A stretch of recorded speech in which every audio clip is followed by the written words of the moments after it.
দেশবাসীর উদ্দেশ্যে সম্প্রীতির বার্তা দিয়ে ঈদের নামাজ পড়লেন হাবড়া ২ নম্বর ব্লকের ইমাম সংগঠনের সম্পাদক তাজপুর জামে মসজিদের ইমাম মৌলানা সাইফুর রহমান।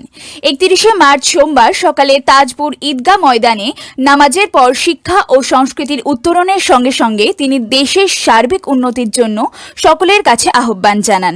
তিনি বলেন, স্বার্থান্বেষী ও কুচক্রী মানুষদের থেকে দূরে থাকতে হবে, কোনো অবস্থাতেই তাদের প্ররোচনায় পা দেওয়া যাবে না। তিনি এদিন সকল জাতি ধর্ম বর্ণের সৎ মানুষদের জন্য শান্তি কামনা করেন। সেই সঙ্গে সৌহার্দ্যের কথা উল্লেখ করে নব্য প্রজন্মকে গুরুদায়িত্ব পালনের বিষয়ে স্মরণ করিয়ে দেন। এদিন সকালে গুমাবিরা হাবড়ার বিস্তীর্ণ এলাকায় ঈদের নামাজ শান্তিপূর্ণভাবে পালিত হয়েছে।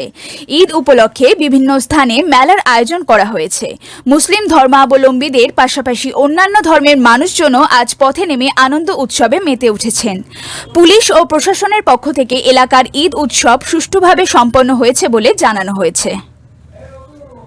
সুদিন বোলদারের রিপোর্ট, নিউজ প্রতিধ্বনি, উত্তর ২৪ পরগনা। আজকে আমাদের দীর্ঘ ১টি মাস রোজা রাখার পরে খুশির ঈদ গোটা ভারতবর্ষ জুড়ে পালিত হচ্ছে। তাই তাজপুর ঈদগাহ ময়দানে তাজপুরের সমস্ত মুসল্লিদেরকে নিয়ে পবিত্র ঈদের নামাজ এখানে আজকে অনুষ্ঠিত হলো। আর ঈদগাহ ময়দান থেকে আমরা এটাই বার্তা দিতে চেয়েছি যে আমাদের জাতি ধর্ম নির্বিশেষে সকলের জন্য ঈদের শুভেচ্ছা, ঈদের ভালোবাসা, ঈদের সম্প্রীতি সৌহার্দ্য সকলের জন্য অটুট থাকুক এবং এই ভারতবর্ষ সংবিধান অনুযায়ী সকলের ধর্ম তারা নিজ দ্বিধায় পালন করুক, কেউ কারণ ধর্মে যেন আঘাত না করতে পারে। এটা ঈদগাহ ময়দান থেকে আমরা এই কামনা করেছি, এই আশা রেখেছি এবং এই বার্তা ছড়িয়ে দিতে চেয়েছি আর বলতে চেয়েছি সকলে ভালো থাকেন, সকলে সুস্থ থাকেন।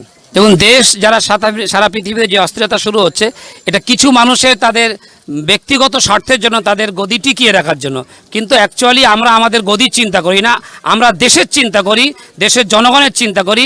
আমরা দেশের শান্তির কথা বলি, সম্প্রীতির কথা বলি, সৌহার্দ্যের কথা বলি, শিক্ষার কথা বলি, স্বাস্থ্যের কথা বলি। এটাই আমাদের ভারতবর্ষ। তাই ভারতবর্ষ শিখিয়েছে মোরা একই বৃন্তে দুইটি কুসুম, হিন্দু আর মুসলমান, মুসলিম তার নয়নমণি, হিন্দু তাহার প্রাণ। হযরত মুহাম্মদ সাল্লাল্লাহু আলাইহি ওয়াসাল্লাম বলেছেন যে লাকুম দীনুকুম ওয়ালিয়া দিন, তুমি তোমার ধর্ম পালন করবে, অন্য ধর্মকে আঘাত করে নাই, সকল ধর্মকে শ্রদ্ধা ভালোবাসা জানাতে এটা আমাদের শিখিয়েছেন। নতুন প্রজন্মের কাছে আমার বার্তা এটাই থাকবে যে তারাও যেন এই রকম দেশের ভিতরে শান্তি সম্প্রীতি সৌহার্দ্য নিয়ে একে অপরে কাঁধে কাঁধ মিলিয়ে প্রত্যেকের ধর্মের সমান যেন অধিকার থাকে, এই বার্তা আমরা নতুন প্রজন্মের কাছে দিতে চাই। আমার নাম হচ্ছে মৌলানা সাইফুর রহমান, আমি তাজপুর জামে মসজিদের ইমাম, এবার ২ নম্বর ব্লকের ইমাম সংগঠনের সম্পাদক।